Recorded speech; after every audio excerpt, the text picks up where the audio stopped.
Fala galera, Chapéu, Gepalha aqui, eu sou o Felipe e hoje, depois de todos esses pedidos, eu vou trazer para vocês todas as informações que nós sabemos sobre o misterioso personagem Dr. Vegapunk. Mas antes de começar o vídeo, por favor, dá uma olhada nos links que estão aqui na descrição. Tem o conteúdo para fazer esse vídeo, tanto no idioma original, que é no inglês, quanto no português, traduzido pelo PEX. E é claro, eu vou trazer para vocês isso, acrescentando a minha opinião sobre algumas coisas e analisando tal como construção do personagem, dentre outras coisas que eu tenho certeza que vocês vão gostar. Então, deixe seu like, se inscreve no canal e vamos para o vídeo. Quem é ele? Esse é o primeiro ponto que a gente vai trabalhar aqui nesse vídeo. Quem é o Dr. Vegapunk? A gente sabe que ele é a mente mais genial e inventiva do mundo de One Piece. Então eu vou estar passando aqui para vocês uma ficha técnica desse personagem, basicamente. E eu vou usar aqui a minha cola para poder falar exatamente o que vocês estão vendo aqui. O nome dele é Vegapunk, o cargo atual dele é líder de divisão científica da Marinha. O antigo cargo é cientista independente, raça humano, gênero masculino, nascimento 9 de agosto. O ano a gente não pode falar com exatidão porque a gente não sabe, não nos foi informado. Enfim, o local é a ilha Karakuri, não é a ilha Katakuri. Fanboy, esquece o Katakuri nesse momento, é Vegapunk o assunto. No país de Baltimore, na Grand Line. As afiliações dele são o Judge, que foi seu ex-colega de trabalho, o Caesar, que também foi seu ex-colega de trabalho e ex-assistente, também tem o Kuma, que foi sua ex-cobaia, e para fechar o Sentomaru, que foi o seu guarda-costas. Tão genial ele é que as suas invenções são ditas como 500 anos à frente do seu tempo, tanto que muitas delas não podem ser feitas pela falta de recurso que existe no presente de One Piece. E a gente não pode falar de uma pessoa sem tocar nesse assunto que é a aparência. E pra gente a do Vegapunk ainda é muito misteriosa, tal como tudo que envolve ele. Mas duas imagens foram reveladas pra gente. A primeira é essa aqui, num quadrinho do mangá, em que ele aparece assim, em cima do Kuma, com as suas mãos abertas. A gente pode ver que ele tem luvas, ele é alto, ele é magro, uma camisa listrada, mas a gente não pode ver nenhum traço assim do rosto, que com certeza é o que tá importando pra gente. No anime, essas luvas são retratadas como douradas, mas não sei se aí vai ter alguma coisa, enfim. A gente vai seguir sempre pelo mangá e a segunda imagem é esta aqui, que tá passando nesse canto. No capítulo 903 de One Piece, alguns jornais aparecem com o nome Vegapunk, mas o que a Vivi tá lendo aparece essa imagem. Dessa imagem, a gente pode trazer essa imagem, que a gente pode fazer um autorretrato maravilhoso, que é esta imagem aqui do Vegapunk. Com certeza ele é desse jeito. Brincadeira, não é com certeza, porque não dá pra confirmar que o Vegapunk é a pessoa que aparece naquele quadrinho, como também não dá pra confirmar que esse borrão todo vira esse carinha aqui que tá bem engraçado. De toda forma, esses são os pequenos vislumbres que a gente tem da aparência dele, e não dá pra tirar nada exatamente assim, só que ele realmente parece alto. De toda forma, aquela imagem que apareceu aqui primeiro, ela pode ser apenas uma representação do que é o Vegapunk e não ele propriamente. Então, em questão de fisionomia, a gente sabe zero dele. Ou quase zero, né? Essa obra de arte aqui não pode ser descartada. Outra característica muito importante das pessoas também, dos personagens, são a sua voz. E a gente vê no episódio 610 de One Piece, que é o capítulo 684, um diálogo entre o Caesar e o Vegapunk. E a voz do Vegapunk é essa aqui.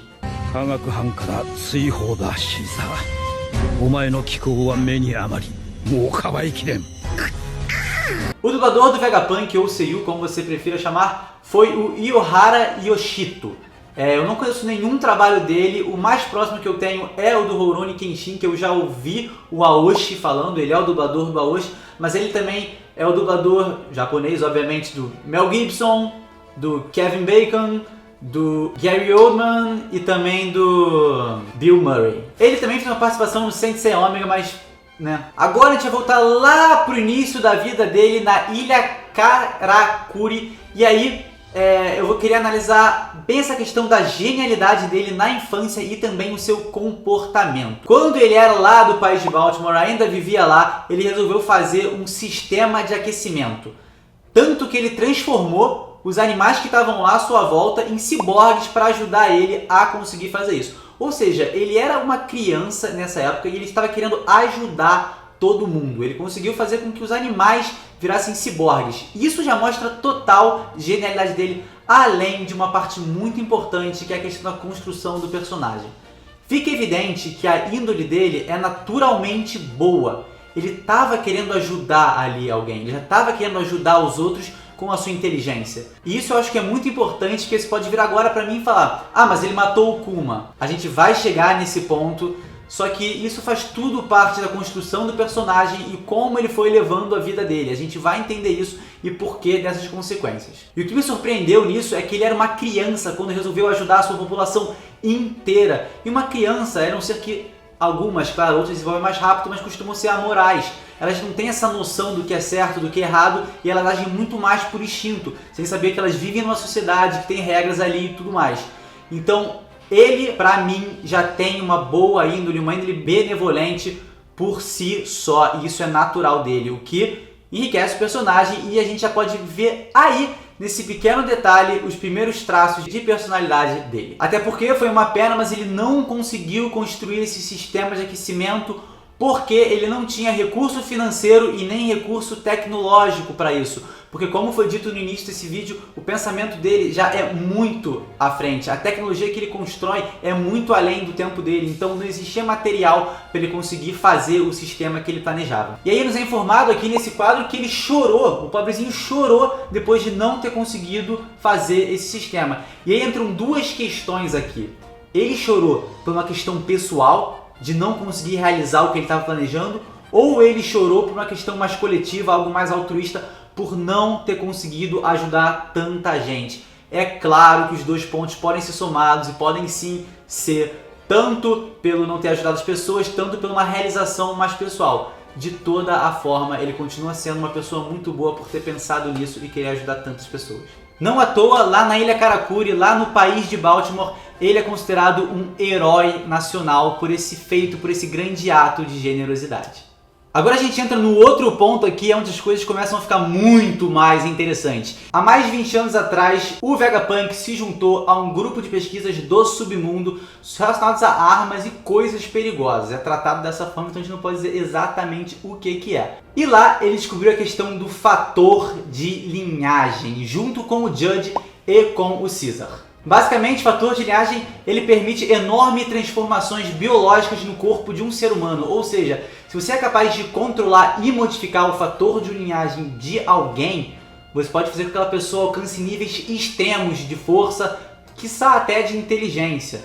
Então você pode modificar a fisionomia da pessoa, tanto quanto suas habilidades. E aí a gente já vê uma ligação bem próxima com o DNA, né? Que ele tem instruções genéticas que coordenam o desenvolvimento e o funcionamento dos seres vivos. Então, essas questões andam bem lado a lado ali e a gente vai ver agora um pouquinho mais sobre isso. Eu vou dar um palpite aqui agora e eu já vou adiantar para vocês que aqui no canal Chapéu de Palha vai ter um vídeo totalmente relacionado a isso, mas é uma questão mais de teoria e se eu começar a falar aqui agora o vídeo vai se estender muito, então é muito melhor ter um vídeo reservado apenas para isso.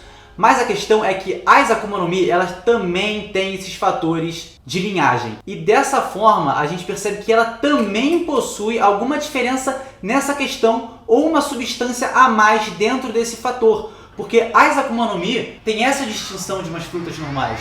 A gente pode ver aqui essa maçã que se transformou numa Akuma no Mi e a gente já percebe. A fisionomia dela muda por causa disso. E é óbvio também que as habilidades dessa fruta, as habilidades que elas dão às pessoas que a consumirem, também são muito distintas.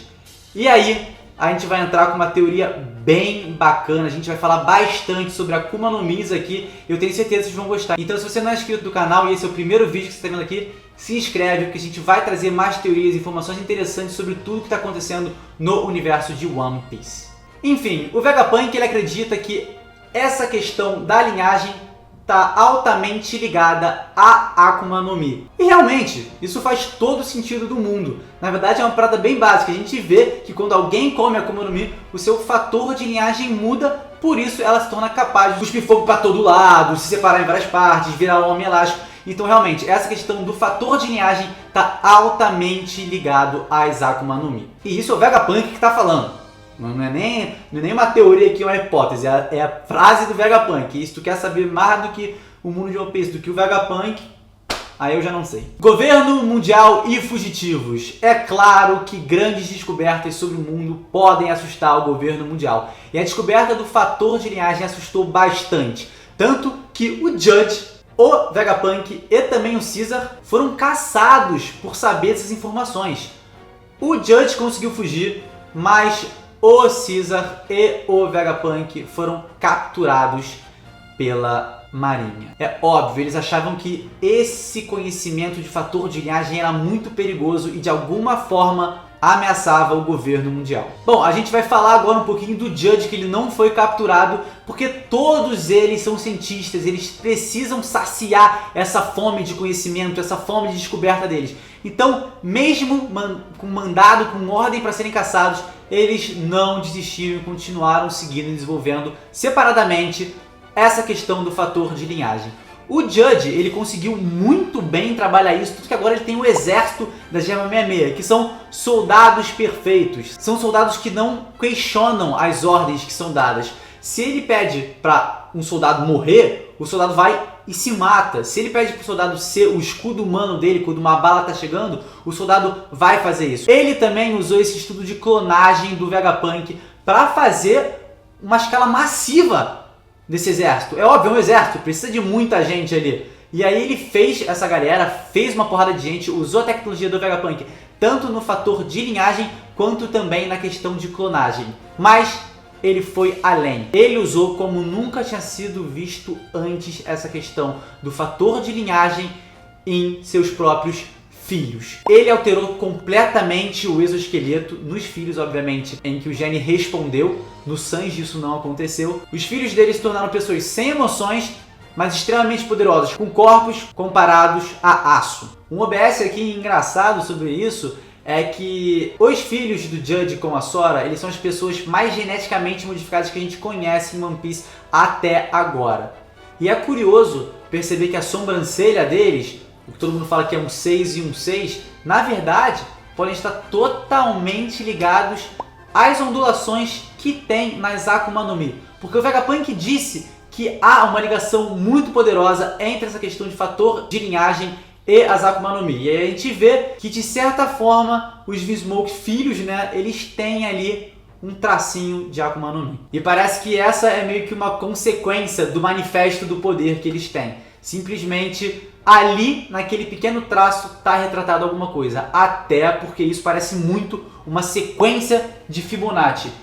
Vai ter um link aqui embaixo também na descrição para você descobrir o que é isso aqui se você não sabe. E é muita coisa, é sério.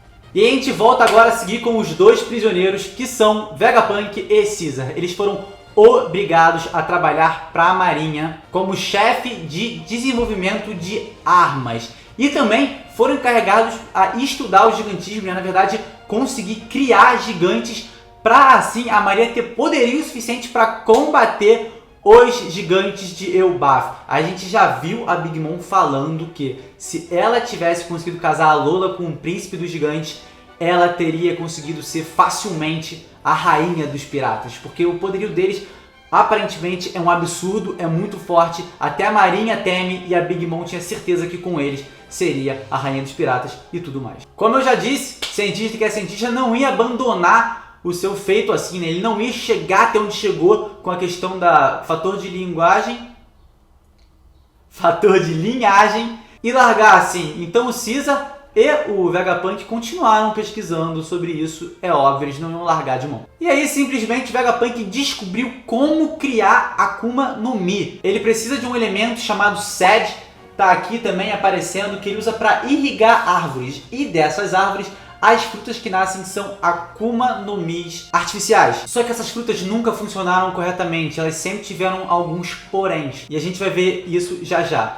Nesse ponto, talvez o Vegapunk tenha se frustrado muito, e aí ele largou esse projeto e deixou com o Caesar. O Caesar pegou e continuou fazendo isso. Tanto que ele começou a massificar o projeto, ele começou a fazer Smiles em larga escala para passar pelo Doflamingo e o Doflamingo vender para o Kaido. A gente vê que nas 100 feras do Kaido, numa galera lá que tem a Akuma no Mi artificial, ela não se manifesta de forma completa. É um braço de caranguejo, é um rabo de jacaré, é um chifre de touro, mas eles não estão completamente no controle da fruta e também não estão na forma perfeita, eles não estão na mutação 100%, eles não conseguem se transmutar no animal que eles são, apenas em partes, parcialmente. E vale ressaltar que todos esses experimentos são feitos apenas com frutas Zoan, eles só conseguem pegar o fator de linhagem de uma Akuma no Mi Zoan. Eu até entendo isso de forma que pega o DNA de um bicho, é tranquilo. Agora, pega o DNA de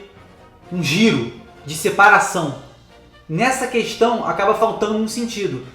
Pega o DNA do fogo, pega o DNA do vento. Você não consegue pegar o DNA do fogo do vento. Então, é outra questão ali, um pouco diferente dessa questão de pegar, propriamente dito, o DNA ou essa questão do fator de linhagem de um animal, por exemplo. Essa que eu vou precisar da minha colinha que tá aqui é porque na SBS do volume 48 um cara perguntou pro Oda como a Gomu Gomu no Mi estava no livro da Akuma no Mi se ela foi comida pelo Luffy, já que duas Akuma no Mi iguais não poderiam existir. E aí o Oda respondeu isso aqui, ó. Bem observado por você, mas eu estou tranquilo, não cometi erro nenhum aí. Como uma dica, deixe-me esclarecer o que o Sop falou. Não existem dois poderes iguais de Akuma no Mi ao mesmo tempo. Como assim? Para mais detalhes, você vai ter que esperar que um certo professor apareça na história e explique exatamente o que os Akuma no Mi realmente são. Eventualmente. Ou seja, hype. Hype no Vegapunk. Porque quando ele aparecer, todas essas informações em relação ao Akuma no Mi vão ser reveladas pra gente. E meu Deus do céu, quem não quer saber isso, né? Quem não quer saber isso? Outras descobertas e invenções. É claro que esse feito de descobrir o fator de linhagem pode ser a maior obra do Vegapunk, pode ser a maior descoberta dele sim, mas isso está longe de ser a única coisa que ele fez por esse mundão maravilhoso de One Piece. E agora a gente vai citar umas aqui pra vocês. Primeiro, ele foi o cara que conseguiu unir frutas a objetos. A gente vai ter aqui o Furank Furido do Spanna, a gente vai ter também o laço do Mr. 4 e também o Smile gigante que a gente viu em Punk Hazard. Esse feito é graças a ele. Ele foi o cara que conseguiu unir objetos a Akuma no Mi.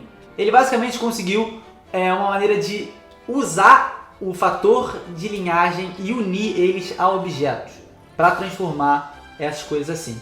Vale ressaltar novamente que todos esses aqui que apareceram são Zoan. É a Zoan do elefante, é a Zoan do cachorrito e também é a Zoan da Sarasara no Mi, que eu acho que é da salamandra.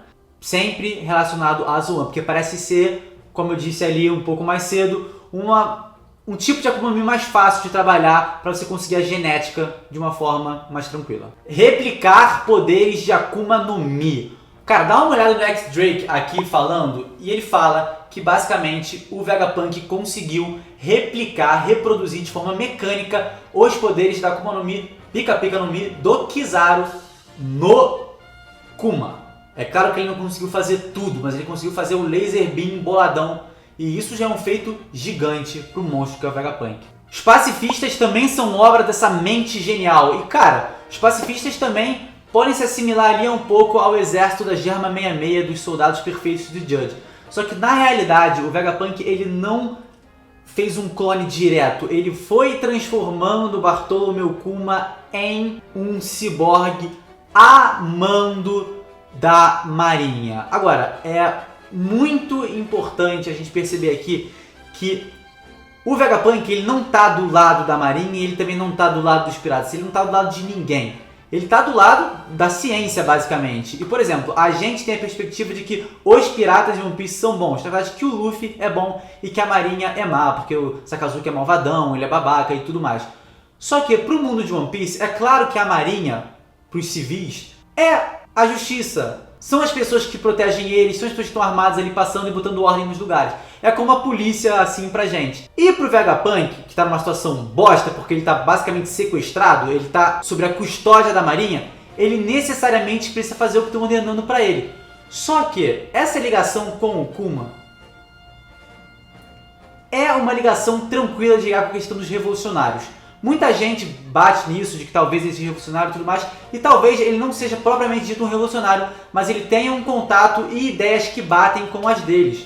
Então, tipo, essa questão do Kuma pode ter sido até conversada entre os dois e a gente não sabe. Então não tem como a gente chegar aqui e julgar o Vegapunk como assassino do Kuma, primeiro por estar em custódia da marinha, está sendo obrigado a trabalhar com essas armas e construir tudo isso, e também porque a gente não sabe como foi a relação dele com o Kuma de cobaia e até mesmo de humano para humano, né? De gente para gente. O casco de Karosek, que permite com que os barcos de One Piece, os navios da marinha, trafeguem tranquilamente pelo Calm Belt, também são feitos por esse gênio que é o Vegapunk. Basicamente, o casco ali, né, a base do navio é toda revestida com Kairosek, que é a pedra d'água, fazendo assim com que os reis dos mares não percebam que tem algo passando ali por eles e ataquem a galera. Se a gente for para pensar, essa questão do casco está totalmente ligada à segurança, que eu acredito que é um dos valores do Vegapunk. Reproduzir poderes de Akuma no Mi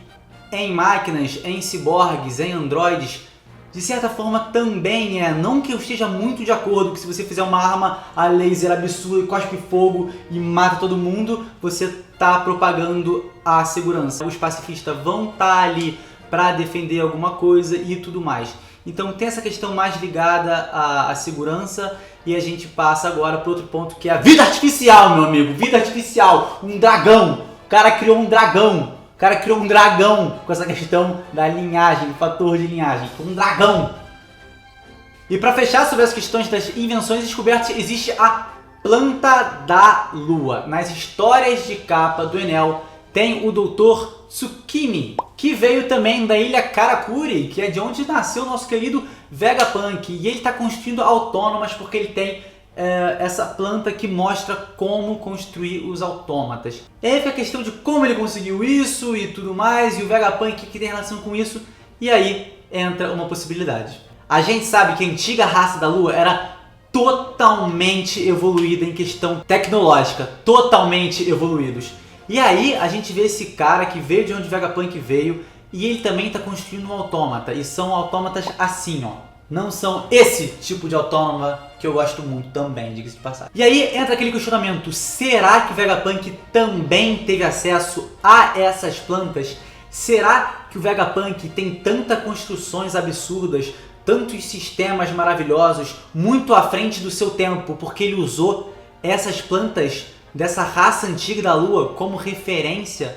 Ou seja, ele pegou uma tecnologia que era realmente muito avançada para o nosso planeta, elaborou o que deveria elaborar, mas não tem recurso suficiente aqui e talvez na Lua ele encontre isso. Para fechar, o terceiro ponto. 3. A importância de Vegapunk. Primeiramente, eu acho que se viu esse vídeo e você não viu nenhuma importância no Vegapunk, você tem que rever esse vídeo pelo menos uma vez pelo menos para ver se você consegue entender. Se você não conseguir entender de novo a importância dele, você rever de novo. E aí agora eu vou explicar para você esse finalzinho aqui que é basicamente o resumo. Primeiro, ele é a ciência em One Piece. O cara, ele é um destruidor de mitos, ele vem trazendo a verdade, ele vem explicando como funcionam as coisas. Ou seja, avanços tecnológicos que mudam o mundo são por parte dele. Ele está sempre relacionado a esse crescimento, a esse avanço. Então a importância dele é evidente, é muito clara, é óbvia. Toma aí 3 palavras significam a mesma coisa só pra... Segundo, ele é o personagem que está há mais tempo sem ser revelado na obra. Ele foi mencionado a primeira vez no capítulo 433 de One Piece, ou seja, há 12 anos atrás. Faz muito tempo, são quase 400, são mais de 470 capítulos sem ele aparecer. E terceiro, também está totalmente ligado ao primeiro ponto, que é essa questão de revelar as coisas pra gente. Quando ele aparecer, a gente vai ter literalmente uma aula com esse professor. A gente vai aprender muito sobre essa questão de tudo do One Piece, mas esse ponto agora é exclusivamente em relação às Akuma no Mi. A gente vai entender finalmente o funcionamento real delas. E já vou fazer de novo um jabazinho pro vídeo que vai ter aqui no canal relacionados à Akuma no Mi. Então fica ligado. Fica tranquilo, fica contente, se inscreve, deixa o seu like se você gostou no vídeo. E eu só quero fechar dizendo que, cara, o Vegapunk pra mim é muito misterioso, como pra todos vocês. E essa aura misteriosa de descoberta, de ciência, de treta envolvendo ele, é muito encantadora pra mim. Eu adoro saber que o personagem que não é nada explorado tem tamanha trama envolvendo ele. Mais um ponto pra genialidade do Oda, que criou um personagem gênio como o Vegapunk, e é isso. Só um adendo aqui importante em qualidade baixa, possivelmente o áudio vai estar pior porque eu não tô com o microfone conectado nesse momento, mas muito legal a gente ver a construção do personagem Vegapunk com tantas poucas informações que a gente tem. Eu acho aqui que a gente conseguiu destrinchar muito bem essa questão dele ser uma pessoa gentil, dele ser uma pessoa preocupada com a segurança também. E é bonito demais saber que uma mente tão brilhante em One Piece é alguém que possivelmente vai ter um coração gigantesco e vai estar muito apto a ajudar, seja lá o que for, mas sempre ao lado da paz, da humanidade, e isso que é muito bonito. Então é isso, galera. Espero que vocês tenham curtido pelo menos um pouco do que eu curti produzir esse vídeo aqui pra vocês. Muito bacana. Valeu!